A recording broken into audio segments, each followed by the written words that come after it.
You're listening to an Airwave Media Podcast. When we purchased our house in July of 2008, we had 3 cats. There were 2 older ones that my wife Mary Jane had before we met, and then there was a younger one that we adopted together. Now, my wife, who speaks fluent French and had lived in Paris for 5 years, naturally named the older cats Napoleon and Josephine.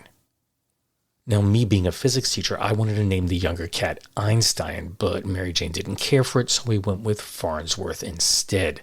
That's in honor of Philo T. Farnsworth, the 13-year-old boy who invented electronic television.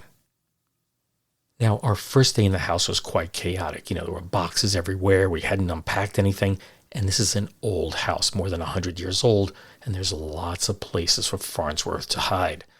So Mary Jane was concerned he would get in some sort of trouble, so what we decided to do that evening was to put him out on our screened-in porch overnight. That would keep him out of trouble. But as you can probably guess, the next morning we woke up and Farnsworth was gone. He had found the one spot in the wooden screen frames that was loose, and he pushed his way right through it. And for the next 3 days, we were worried constantly. With woods all around the house, we were afraid that some other animal might get him. But it was summertime and we were sleeping with the windows open. And on the second night, I thought I heard a cat crying outside. It was way out in the distance, so I couldn't be sure. But I thought maybe around 2 or 3 in the morning, I heard a cat crying. So the following night, I made the decision to sleep out on the screened-in porch, and again, I heard the crying in the middle of the night. And this time it was Farnsworth. He was standing there right at the door, and we were thrilled to have him back home. Well, that brings me to the story that you're about to hear. This one's from 1950, and it's about an animal in what was supposed to be an escape-proof enclosure at the Oklahoma City Zoo. Well, it was escape-proof until a wild leaping leopard fresh out of the jungles. That leopard figured out how to get out. And that story's coming up next. I am Steve Silverman, and this is the Useless Information Podcast. Useless information.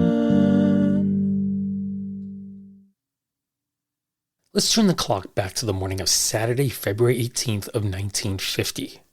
That's the day when 2 snarling leopards arrived at the Oklahoma City Zoo, which is also known locally as the Lincoln Park Zoo. The 4-year-old cats had been captured only weeks earlier in the jungles of India, transported to the United States by animal broker Louis Goebel, and then sold to the zoo for $400 apiece, which is roughly $5,500 each today. Although it would be a while before the pair received names, the male would later be known as Leapy, and the female would be christened Leaping Lil or simply Lil. It was Zoo Superintendent Julian Fraser who personally supervised their arrival and initially had the animals placed into the tiger pit. But within moments, Leapy sprang 12 feet or 3.7 meters into the air, and he sank his claws into a ledge, coming dangerously close to escaping. Clearly, this enclosure wasn't secure enough, so Fraser ordered both leopards to be transferred to a deeper pit, one with 18-foot or 5.5-meter walls, and there they were housed separately while they adjusted to their new surroundings. Leapy, however, had no intention of giving up. Just 1 week after his arrival at the zoo, at around 1 p.m. on Saturday, February 25th of 1950, Leapy once again made a breathtaking dash for freedom. With 6 boys ages 11 to 13 looking on, Leapy soared across the moat encircling his new enclosure, rebounded from one wall to another, and somehow launched himself over the railing above the pit. For nearly 15 minutes he stood poised on the edge of his enclosure before vanishing into the underbrush of the zoo's 20-acre fenced-in grounds. The boys immediately told 2 zoo visitors what had happened, but their story was brushed aside as pure nonsense. Panicked, they ran to a gate about half a block down the hill, only to find it locked. So they squeezed through an opening in the fence that separated the zoo from the rest of Lincoln Park, and they rushed to a nearby house, but no one was home. So they tore uphill to another house where Gilbert Scott, a park maintenance worker, had just finished eating lunch. And Scott, he didn't waste any time. He grabbed a .22 caliber rifle, shouted for one of his assistants to call Julian Fraser, and then he jumped in his pickup truck and he sped off. Word quickly spread throughout the zoo and across the surrounding park that Leapy was on the loose. And one might expect the news of a vicious 175 pounds, 79.4 kilogram leopard that's on the prowl to trigger panic, but the reality was most people barely seemed rattled. You see, it was a bright, sunny afternoon and many visitors stayed put to watch the excitement unfold. Even after the zoo grounds were cleared and the gates were locked, the picnickers that were in the park, they kept eating, and the golfers, they just went on with their game. Meanwhile, Julian Fraser and Lincoln Park Superintendent Pat Murphy, they led a search party consisting of zookeepers, city police officers, and highway patrolmen. Armed with shotguns and high-powered rifles, they methodically combed the zoo. And at one point, their attention turned to a large hole that had been eroded beside one of the lion pens. Of course, no one dared peer inside to see whether Leapy was hiding in there, so a highway patrol officer fired a gas shot into the hole with the intention of flushing him out. Unfortunately, Leapy wasn't there. After 4 hours of fruitless searching, Fraser concluded that Leapy had slipped beyond the zoo's confines. He told reporters, "He isn't over here or the animals will be setting up a howl. These animals will know if he's around long before any of us will." Since the cat was clearly no longer in the zoo, the hunt shifted to a heavily wooded area to the northeast, and Fraser, he abandoned any hope of taking the leopard alive.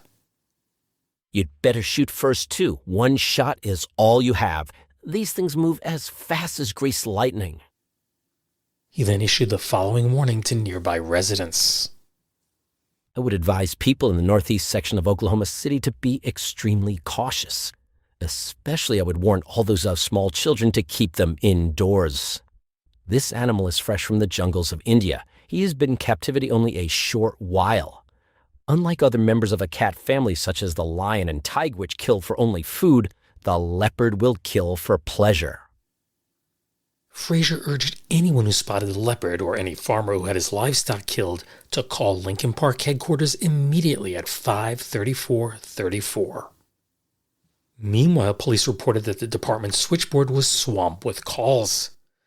Some were from people claiming to have spotted the leopard, others were seeking information, and still others they called to offer their advice. One woman called the police in a panic, fearing that her 2 daughters might be attacked while walking home from the theater. So she asked for a squad car to pick them up and bring them home, but officers had to give her the bad news and tell her that wasn't possible, and they advised that she call a taxi cab instead.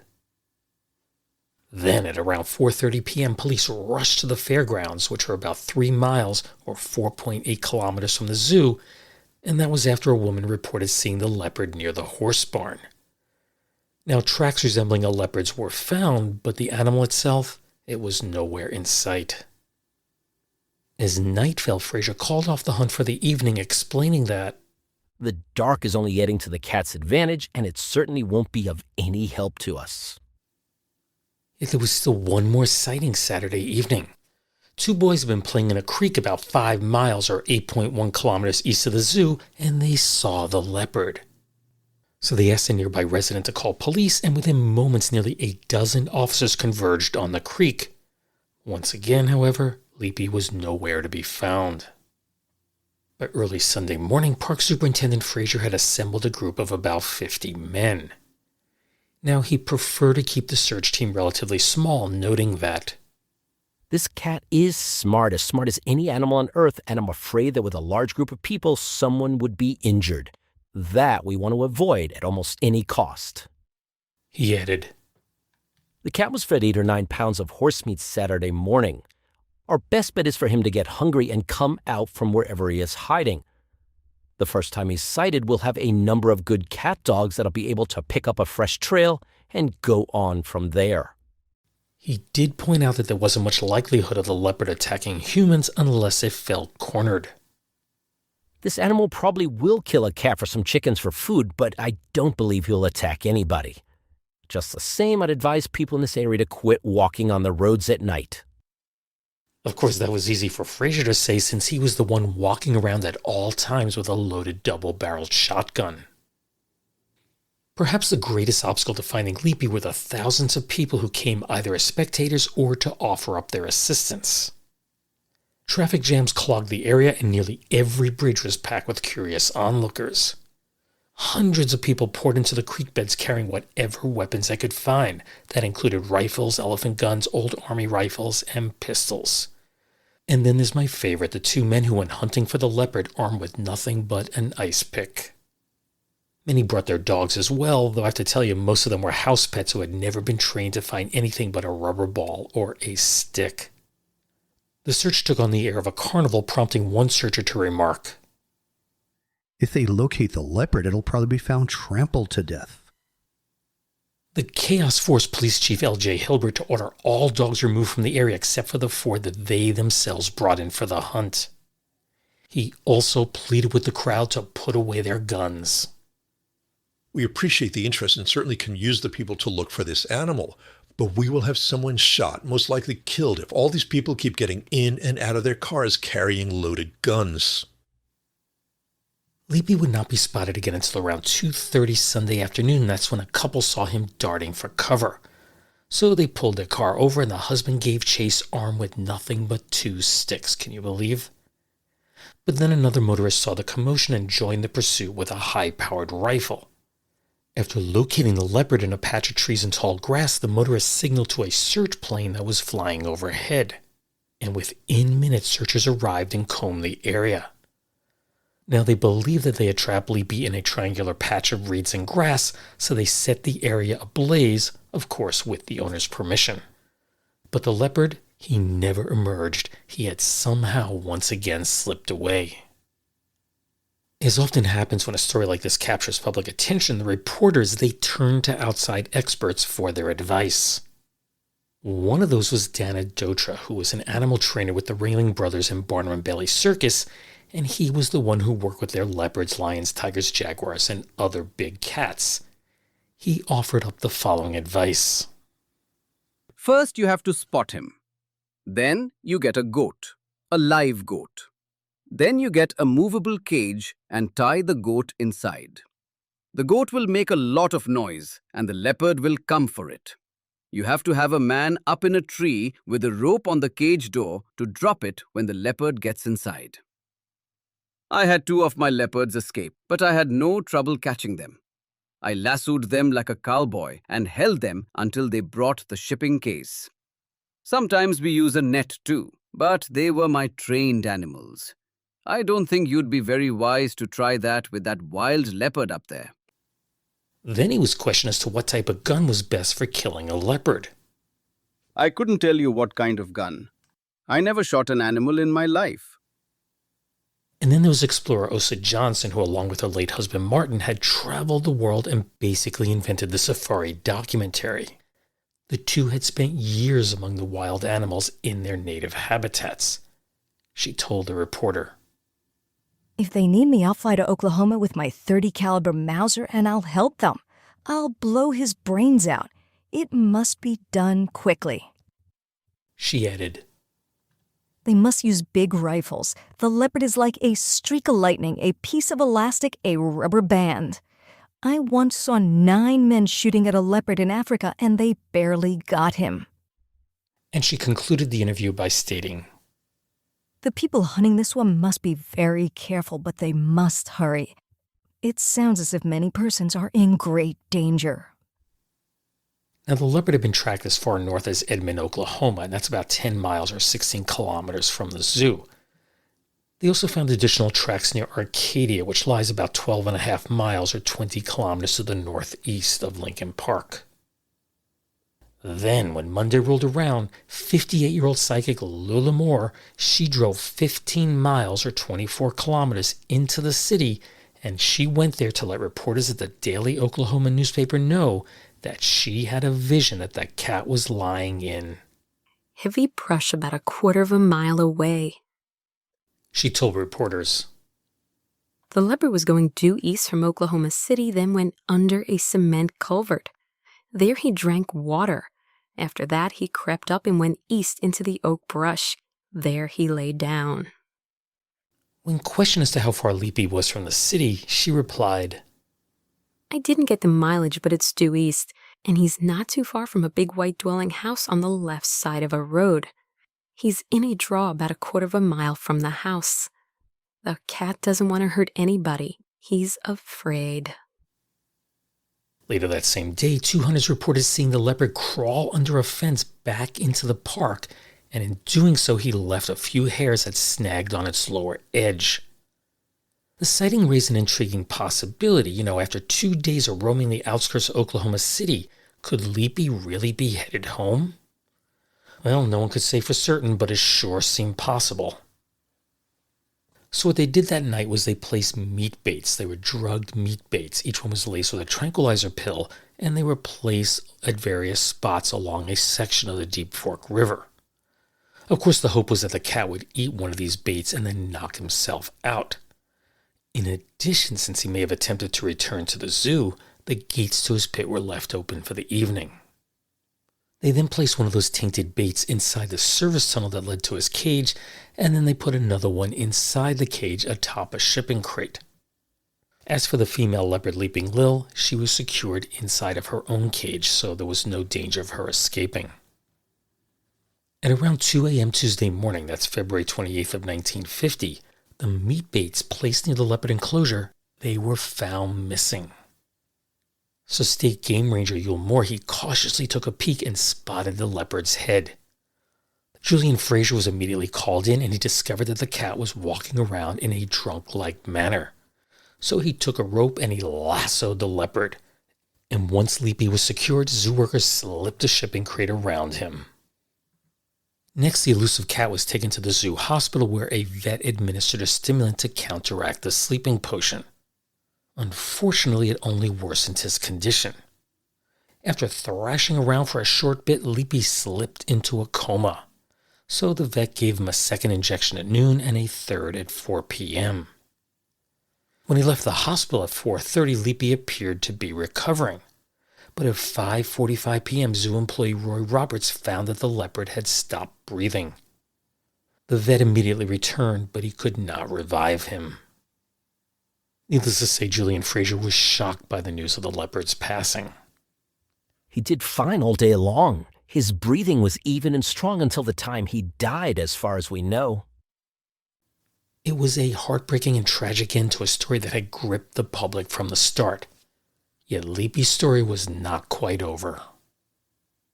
Louis Goebel, the animal broker who sold the leopard to the zoo, he had previously wired his regret over its escape, and believing that the cat was unlikely to be recaptured alive, he agreed to send the zoo a younger male at no cost if needed. And it was definitely needed now. And yes, there were those who tried to capitalize on the leopard's fame.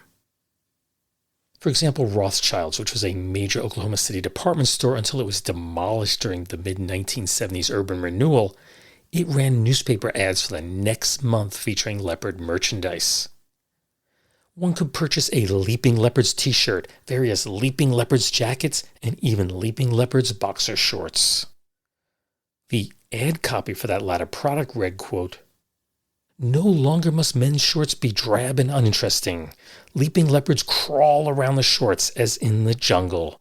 Tailored in the exacting Jackson boxer-style underwear of fine quality soft rayon. Not only gay, but practical," unquote. Then there was the children's book Luther the Elusive Leopard, which was written by Catherine Clark. The ad copy for this one read, quote, "This is a gay accounting of the adventures of our own elusive leopard, the prince of the jungles, with colorful sketches to delight youngsters," unquote.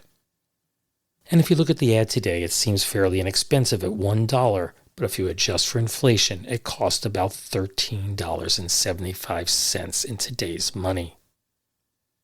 Even the Oklahoma City Zoo realized that it may have a cash cow in its hands.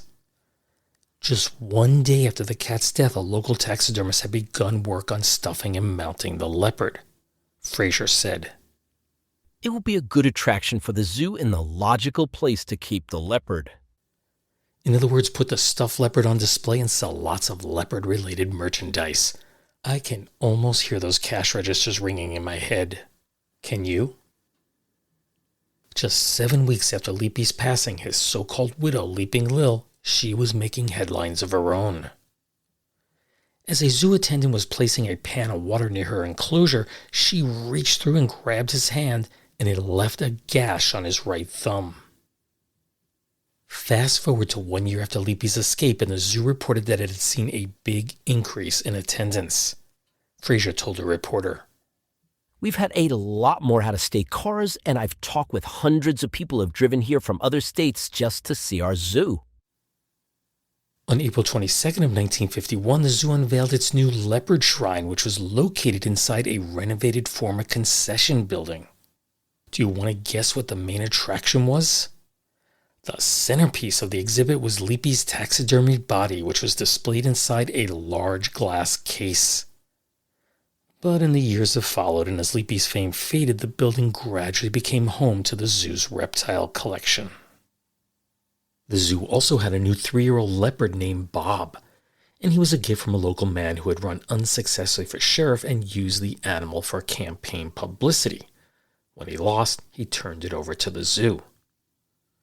Now at the time, Bob and Leaping Lily were being kept in cages because the leopard den was being remodeled.